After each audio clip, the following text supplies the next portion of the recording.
Estou lendo um estudo acerca de Eclesiastes, de Donald C. Fleming. O significado do livro: é provável que o maior problema com que nos defrontamos na leitura de Eclesiastes seja a dúvida de como devemos ler este livro. Devemos compreendê-lo literalmente ou devemos interpretar algumas partes como irônica ou sarcásticas? Será que o autor está defendendo o ponto de vista ortodoxo ou está questionando-o? Ele crê em tudo o que diz ou está levantando argumentos hipotéticos e depois apresentando respostas? Será que as contradições aparentes revelam uma incoerência real ou podem ser explicadas como parte do argumento do autor? Existe somente um narrador no livro? Ou temos aí um diálogo entre um cínico, sábio aos olhos do mundo, e um crente piedoso? As possibilidades são muitas. Um fato que se reflete na variedade de interpretações oferecidas em cada época, desde a antiga até a moderna. O ponto essencial a ser levado em consideração ao lermos Eclesiastes é que o livro faz parte do gênero literário conhecido como sabedoria hebraica. O autor não é um profeta que fala da perspectiva da revelação divina, mas um dos sábios que fundamenta seu ensino naquilo que observa e experimenta. Ele não exige obediência proclamando: assim diz o Senhor, mas tenta ensinar e persuadir, apelando para a compreensão dos seus ouvintes. Como em grande parte da literatura sapiencial, pode não haver nada de particularmente religioso nas afirmações do autor. Confira, por exemplo, a praticidade irreligiosa realista dos ditados colecionados em Provérbios. Estaremos brigando com as intenções do sábio se lermos o livro como se fosse uma coletânea de reflexões piedosas acerca do valor eterno da vida espiritual em contraste com a transitoriedade dos desejos terrenos. O nosso autor não tem o propósito de confortar o coração dos fiéis ao lhes assegurar que, apesar da evidente futilidade da vida, tudo está bem se a pessoa crê em Deus. Antes ele encara as anomalias da vida e tenta encontrar algum significado na existência. Depois, com base nos seus argumentos e raciocínios, oferece conselho a seus ouvintes. O autor não é um místico, mas um realista de senso prático. Ele não tem tempo para conversa hipócrita. Se pudermos fazer uma comparação com Jó, ele não está alinhado com os ortodoxos, cujas trivialidades e chavões bem ensaiados resolvem todos os problemas, mas com Jó, cujas experiências o levam a buscar respostas diferentes. A despeito de toda sua orientação terrena e de seu ceticismo, o autor de Eclesiastes não é de forma alguma um ateu, nem mesmo um humanista. Aliás, é a sua fé em Deus que lhe fornece a interpretação da vida. Entendemos que essa interpretação é, em resumo, a seguinte: qualquer saldo positivo aparente na vida está descartado em virtude da certeza absoluta da morte. Parece que o homem é vítima do destino inexorável, mas será mesmo? O autor não enxerga isso em termos demasiado impessoais ou pessimistas? Para ele, Deus é o que controla a vida e morte. Tudo é determinado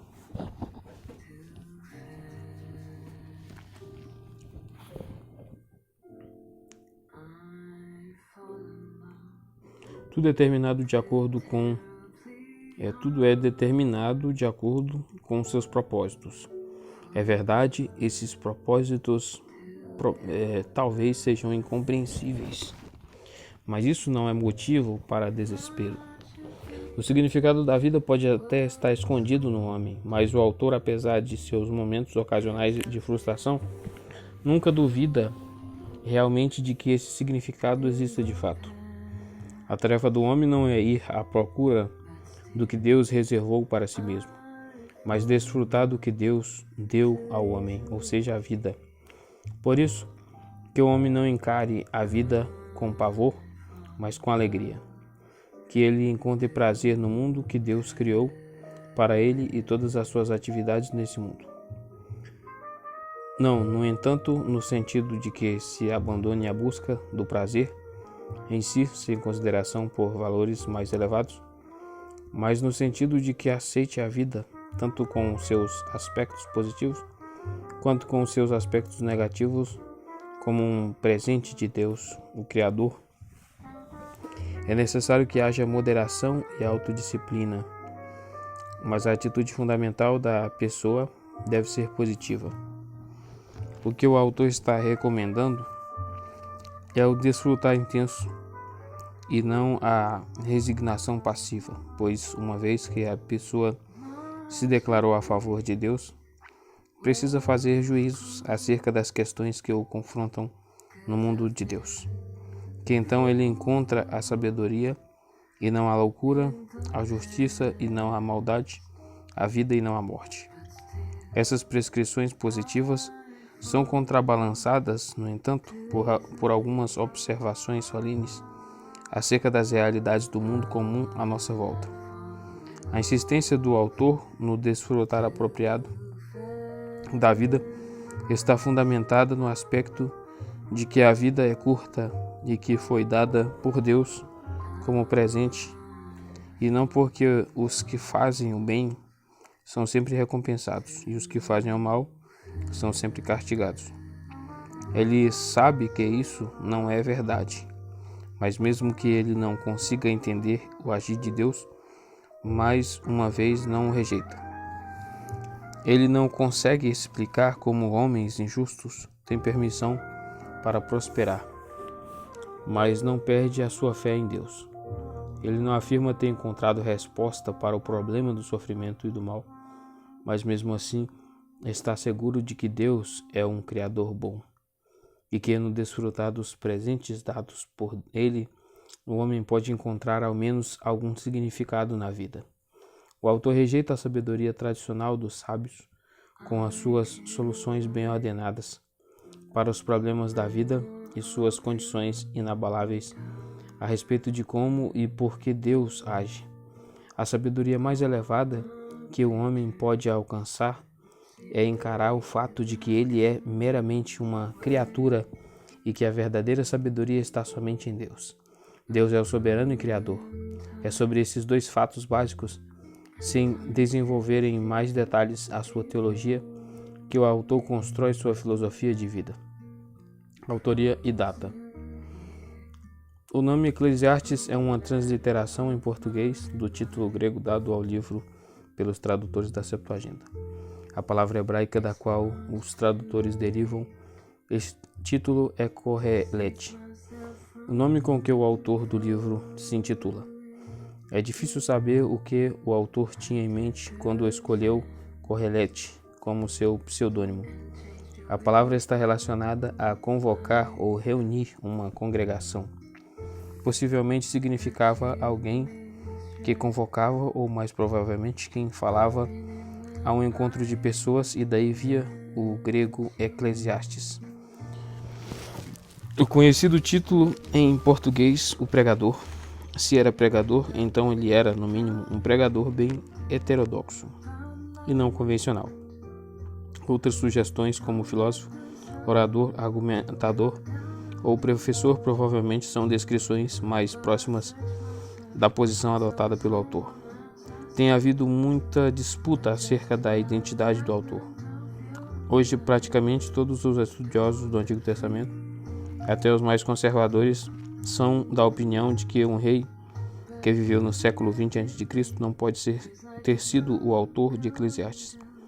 Eles argumentam que o hebraico do livro é muito tardio e aponta para uma época em que o aramaico estava se tornando a língua popular da Palestina. Alguns chegaram a argumentar que o livro foi escrito originariamente em aramaico e depois traduzido para o grego.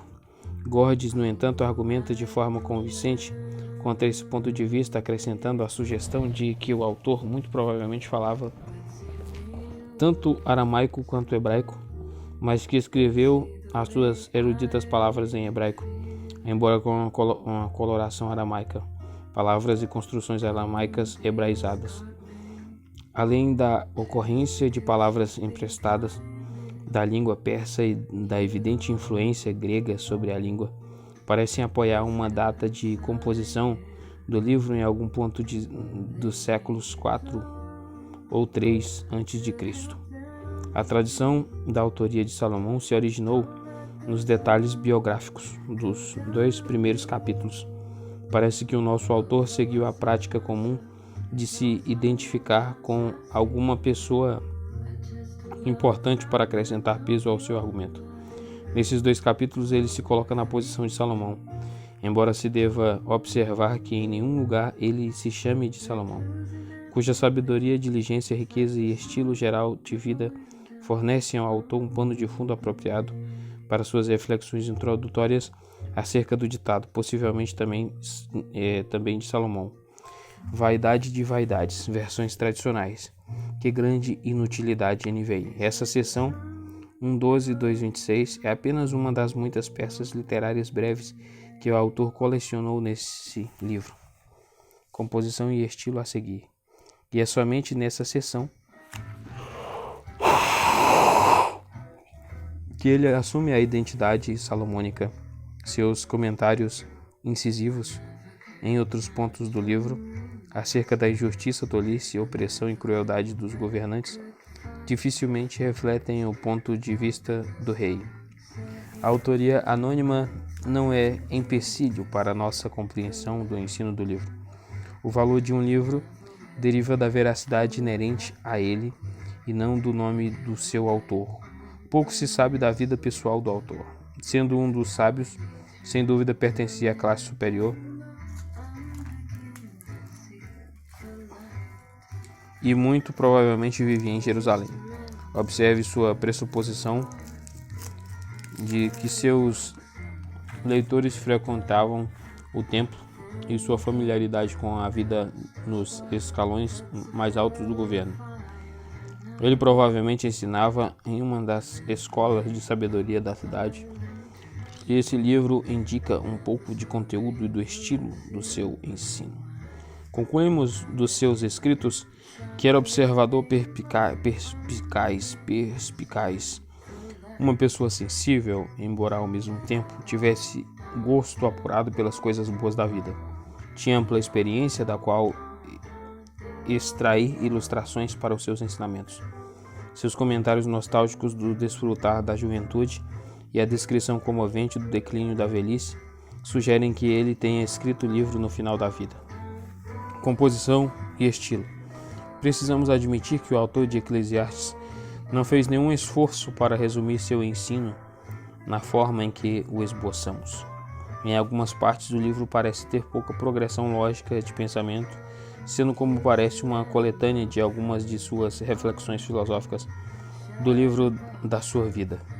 No entanto, parece ter havido de fato uma tentativa de organizar os ensaios em algum tipo de sequência. A seção inicial, capítulos 1 e 2, fornece uma apresentação simples e direta do tema do autor. Os ensaios que seguem são reafirmações, avaliações ou desenvolvimentos desse tema, e cada um toca de alguma maneira nas considerações básicas do autor, como a futilidade com que a morte marca a vida, a tarefa dada por Deus de se desfrutar da vida, a tragédia da tolice, etc.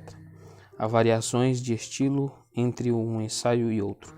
Reflexões na primeira pessoa, exortações na segunda pessoa, comentários gerais acerca da vida e ditados sapienciais breves e incisivos. As incoerências evidentes entre as diversas seções do livro deram origem a muitas teorias de reconstrução e análise. Diversos esquemas de autoria múltipla têm sido sugeridos, mas não se mostraram convincentes. Uma teoria muito mais popular é a de que um ou mais sábios conservadores se debruçaram sobre o texto original bastante radical, inserindo aforismos ortodoxos em pontos apropriados para atenuar as afirmações heterodoxas do autor. Ao contrário disso, cremos que as afirmações mais ortodoxas faziam parte do argumento original do autor. Afinal, ele pertencia à escola dos sábios, mesmo sendo considerado um apóstata ou renegado, e era natural que entrasse do fundo de ditados de sabedoria disponível o material para o seu escrito. Seus processos de pensamento, seu vocabulário e o estilo literário refletem o conjunto em que ele foi educado. Os eruditos modernos estão cada vez mais convictos de que o livro provém de uma única mão e que todas as incoerências precisam ser aceitas como parte essencial da tese do autor. É possível que haja observações editoriais no começo e no final do livro. E nesse caso, o livro propriamente dito começa e termina com o tema Vaidade de vaidades, tudo é vaidade. Ou na NVI, que grande inutilidade, nada faz sentido. Aceite o que Deus dá e desfrute. Número 1. O mundo como parece. Observada de um ponto de vista, a vida certamente não parece ter muito sentido. Um homem trabalha duro a vida inteira, mas não ganha nada com isso. No final ele morre e perde tudo. A mesma coisa acontece de geração em geração, nada muda. O sol nasce e se põe, e depois, no dia seguinte, nasce novamente. Isso continua dia após dia. O vento sopra, mas nunca fica exausto, fazendo o círculo para percorrer o mesmo curso de novo. Ano após ano, os rios derramam suas águas no mar, mas os rios nunca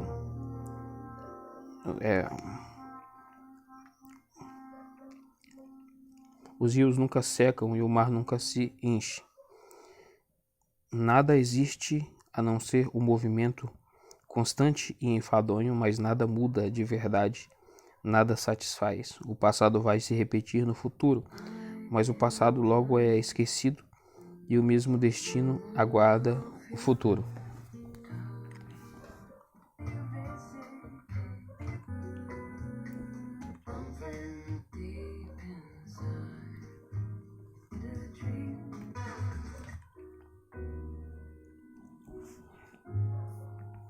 Então aqui é só a introdução, vai ter uma análise, né? Que é os tópicos aqui, 1, 2, 3. 1 tá, aceite o que Deus dá e desfrute. Primeiro, o mundo como parece. Segundo, a busca pelo sentido da vida. Terceiro, tudo acontece no tempo certo. Quarto, o capítulo 3, né? O quarto, ainda no capítulo 3, 16, não há ordem moral no mundo. 5, a futilidade das realizações. Tópico 2, tire o máximo das diversas circunstâncias da vida. Primeiro, conselho sobre a religião. Capítulo 5. O segundo, a riqueza é inútil sem o contentamento. Capítulo 5 a 6, 12. Terceiro, o valor da sabedoria no mundo imperfeito. Capítulo 7, 1 ao 14. Quarto, um conselho para se evitarem os extremos. Capítulo 7, do 15 ao 29. Quinto, a conciliação é o caminho para a sobrevivência. Capítulo 8, do 1 ao 9. Sexto, não há justiça na vida. Capítulo 8, do 10 ao 17. Sétimo, em vista da morte, tenha prazer na vida. Capítulo 9, do 1 ao 12. Oitavo, a sabedoria é melhor que a tolice. Capítulo 9, 13 e 10, 20. Terceiro, tenha uma atitude positiva em relação à vida. Primeiro, seja ousado, apesar das incertezas. Capítulo 11, 1 a 8. Segundo, usufruir a vida é uma responsabilidade. 11, 9, 12, 8. Terceiro, comentários finais. capítulo 12, do 9 ao 14.